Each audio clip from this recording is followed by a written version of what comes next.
10,000 টাকার প্রজেক্ট কোন ফাঁকে 50,000 হয়ে যায়, বাংলাদেশের মানুষ তার জবাব চায়। বাংলাদেশের মানুষকে রাষ্ট্রীয় সেবার ক্ষেত্রে আমরা আর হয়রানির মধ্যে রাখতে চাই না। আমাদের লড়াই বাংলাদেশ 2.0, সেকেন্ড রিপাবলিক, দ্বিতীয় প্রজাতন্ত্র প্রতিষ্ঠার লড়াই। সেই নতুন বাংলাদেশ হবে ক্ষমতার ভারসাম্য, বিকেন্দ্রীকরণ এবং জবাবদিহিতার বাংলাদেশ। নতুন বাংলাদেশে আমরা লুটপাটের রাজনীতি দেখতে চাই না। বাংলাদেশের মানুষকে রাস্তাঘাট, ব্রিজ, কালভার্ট, বিল্ডিং দেখিয়ে এদেশের টাকা পয়সা বিদেশে পাচার করা হয়েছে। 10,000 টাকার প্রজেক্ট কোন ফাঁকে 50,000 হয়ে যায়, বাংলাদেশের মানুষ তার জবাব চায়। ভাইরা আমার, আমরা নতুন যে বাংলাদেশ প্রতিষ্ঠা করতে চাই, সেই বাংলাদেশে যে কোনো উন্নয়ন প্রকল্প, যে কোনো ধরনের প্রজেক্ট, সেটা যত ছোট হোক আর বড় হোক, প্রত্যেকটা জায়গার প্রতিটি পয়সার হিসাব জনগণের কাছে খোলাসা করতে হবে। বাংলাদেশের মানুষকে দীর্ঘ সময় ধরে নাগরিক অধিকার, সেবা এবং মর্যাদা থেকে বঞ্চিত করা হয়েছে। বাংলাদেশের মানুষ থানায় গিয়ে হয়রানির শিকার হয়, পাসপোর্ট অফিসে হয়রানির শিকার হয়, সচিবালয়ে হয়রানির শিকার হয়, শিক্ষা সেবার জন্য বোর্ডে গেলে হয়রানির শিকার হয়। বাংলাদেশের মানুষ আইডি কার্ড পরিবর্তন করতে গেলেও হয়রানির শিকার হয়। আর এই বাংলাদেশের মানুষকে রাষ্ট্রীয় সেবার ক্ষেত্রে আমরা আর হয়রানির মধ্যে রাখতে চাই না।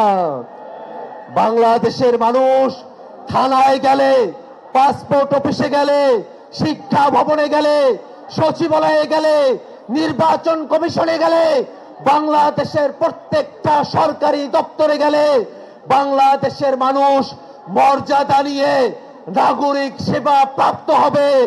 এই নতুন বাংলাদেশ আমরা বিনির্মাণ করতে চাই। এই চট্টগ্রাম থেকে আমরা ঘোষণা করছি, বাঙালি অবাঙালি, মুসলমান ও মুসলমান, সুন্নি অসুন্নির কোন বিভাজন আমরা বাংলাদেশে দেখতে চাই না। এই বাংলাদেশের প্রত্যেক মানুষ তাদের প্রত্যেকের মতাদর্শ, ধর্ম পালন করবে, রাষ্ট্রকে তার নিরাপত্তা প্রদান করতে হবে। চট্টগ্রামের মানুষ ধর্মপ্রাণ মানুষ, কিন্তু বিগত সময়ে ধর্ম পালনের কারণে চট্টগ্রামের মানুষের উপরে তারা নিপীড়ন করেছে, ধর্ম পালনের অধিকার দেয় নাই। সামনের বাংলাদেশে এই ধর্ম পালনের অধিকার যারা বঞ্চিত করে, তাদেরকে আমরা বাংলাদেশে স্থান দেব না। ভাইরা আমার, নতুন বাংলাদেশ গড়তে হলে এই বাংলাদেশে যারা ঘাপটি মেরে সন্ত্রাসী করতে চায়, বাংলাদেশের স্বাধীনতা, সার্বভৌমত্বকে হুমকিতে ফেলতে চায়, তাদের বিরুদ্ধে আমাদেরকে লড়াই গড়ে তুলতে হবে। গোপালগঞ্জের ঘটনায় অনেকে সহিংসতার কথা বলে, আমরা বলি সন্ত্রাসী হামলাকে সহিংসতা বলার অপসত্য, অসত্য চেষ্টা আপনারা করবেন না। ভাইরা আমার, নতুন বাংলাদেশ গড়তে হলে বাংলাদেশের সকল জায়গায় আমাদের সংস্কার প্রয়োজন। নীতির জায়গায় সংস্কার হবে, আর জনপ্রশাসনে যারা আছে, পুলিশে যারা আছে, তারা নীতির তোয়াক্কা না করে বাংলাদেশের মানুষের অধিকারগুলোকে তারা নস্যাৎ করবে। এই বাংলাদেশ আমরা চাই না। অতএব ঐক্যমত্য কমিশনের কাছে আমরা আহ্বান রাখি, পুলিশ প্রশাসন, জনপ্রশাসন, স্থানীয় সরকার ব্যবস্থায় মৌলিক সংস্কার বাস্তবায়ন করতে হবে।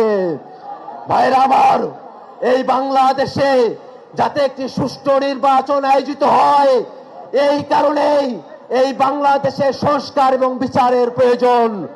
আমরা এই চট্টগ্রাম থেকে স্লোগানের মাধ্যমে জানান দিতে চাই, এই মুহূর্তে দরকার বিচার আর সংস্কার। আমার সাথে বলবেন সবাই, এই মুহূর্তে দরকার, এই মুহূর্তে দরকার, এই মুহূর্তে দরকার। এই ক্ষমতা না জনতা, ক্ষমতা না জনতা, আপোষ না রাজপথ, আপোষ না রাজপথ। এই ইনকিলাব, ইনকিলাব।